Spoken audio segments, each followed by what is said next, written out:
스탠리의 사랑 이야기. 이 세상에서 가장 애절하고도 아름다운 사랑은 나 자신을 사랑하는 것이다. 나를 사랑하니 비로소 주위와 세상이 보였다.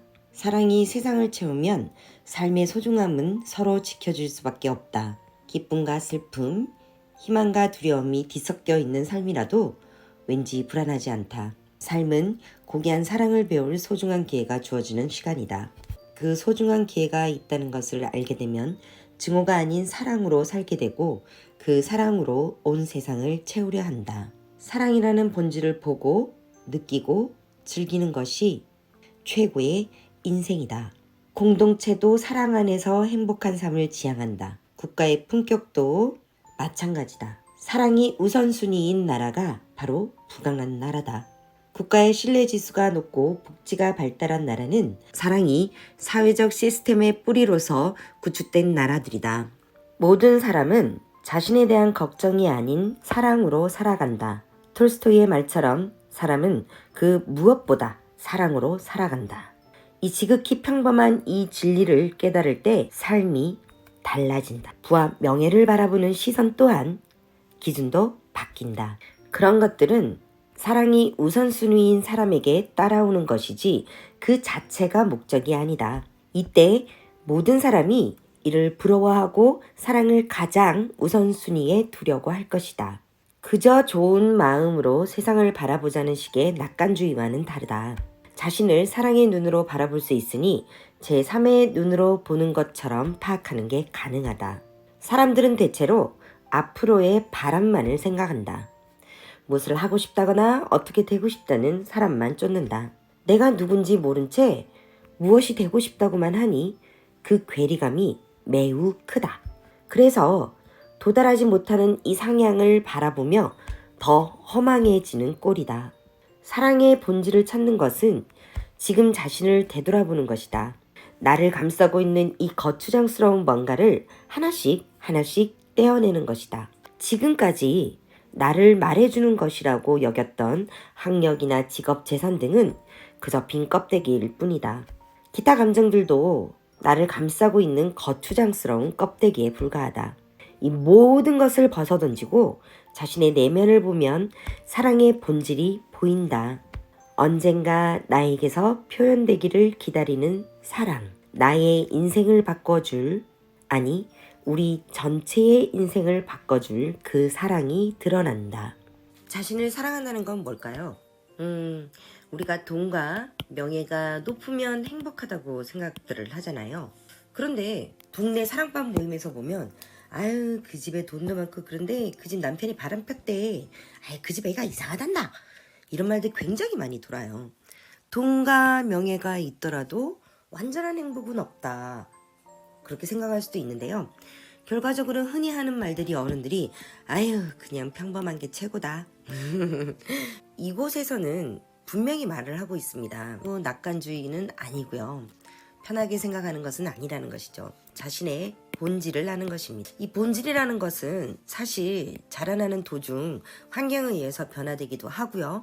또 어떤 생각이 드는 순간부터 바꾸기 위해서 노력하기도 합니다. 그렇게 살다 보면 나의 본질을 찾고 내가 좋아하는 게 나라는 인간은 어떤 것이고 자신의 순수한 자신의 모습을 보고 싶어 하는 때가 40, 50쯤 되면 누구에게나 찾아오는 것 같습니다. 이 사랑이라는 것은 나에게 들어오는 것이 이렇게 충만해서 느껴지는 것은 아니라고 생각합니다. 때로는 나누는 게 더 좋은 사람도 있어요. 행복을 느낀다라는 것. 이 행복은 누구나 똑같지는 않습니다. 보편적으로는 돈이 많고 명예가 있고 남들보단 잘 살면 행복한 것처럼 보이지만 우리 주변을 둘러보면 가난하지만 늘 행복한 사람이 있어요. 저 같은 경우에도 추구한다고 해서 많은 것이 들어온다거나 이러진 않지만 제 스스로는 행복한 부분이 굉장히 많습니다. 저도 한 번의 기회가 있었고 제가 정말 좋아하는 것들을 찾기 시작하고 큰 돈이 아니더라도 작은 돈, 작은 노력으로도 나의 행복을 지킬 수 있는 방법을 고민을 해봤고 매일매일 실천하고 있기 때문인데요. 이 차인표와 신혜라 부부가 있습니다. 이분들은 사실 봉사, 선행의 대표주자들이잖아요. 이분들은 이전에도 물론 잘 나가시는 분들이었지만 조금 달라진 게 있더라고요. 본인들이 행복할 수 있는 것, 예전에 신혜라 씨가 한번 TV 프로그램에 나와서 말씀을 하셨는데요. 이 본질에 대해서 말한 적이 있었습니다. 사람을 도와주고 앞장서서 좋은 일을 하는 것들이 나를 더 행복하게 하더라. 이 행복의 본질, 내가 느끼는 행복의 본질을 찾게 된 것이죠. 우리가 이렇게 행복의 본질만을 봤을 때는 아유 넉넉하니까 그렇지, 아유 그 사람이니까 그렇지, 이렇게 말할 수 있잖아요. 중요한 것은 바로 이 행복의 본질을 찾는 것의 가치입니다.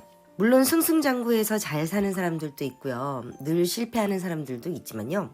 이 행복의 본질을 찾은 사람에게 너나 할 것 없이 이어지는 미라클, 기적적인 행동이 있습니다. 바로 자동으로 본인이 생각하는 부와 명예, 그리고 긍정적인 삶, 그리고 행복한 시간들이 주어진다는 거죠.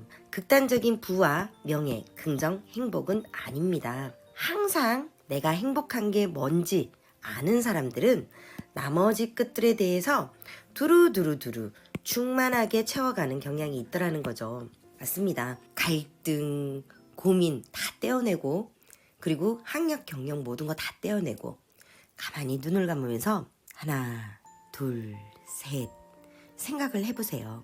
나는 무엇을 할 때 가장 행복한가? 아직 못 찾은 분들이 있다면 하나씩 해보시길 바랍니다. 사람들 중에는 내가 무엇을 가지거나 뭔가 인정을 받아서 행복한 경우도 있지만요. 또 한 케이스로는 작은 도움을 주기 시작하면서 다른 사람의 행복한 모습을 보는 것으로 자신의 그 허했던 마음이 채워지고, 뭘 해도 즐겁지 않았었는데 그런 사람들의 행복한 모습과 자잘한 감동들과 감사의 말을 듣고 자신의 허한 가슴을 채울 수 있어서 행복했다는 분들도 있습니다. 그 본질이 어떤 것이건 다른 사람은 신경 쓸 필요가 없습니다. 가만히 나 자신에게 귀 기울여 보면서 내가 과연 행복한 순간은 어느 것이고 나의 행복을 채워주는 것은 무엇인지 생각해보고 찾은 뒤 그 행복을 매일매일 실천하고 여러분들의 다른 것들도 조금씩 메꿔가는 그런 인생을 살아갈 수 있을 거라 생각합니다. 오늘의 한 달락 읽기 여기서 마칠게요. 안녕.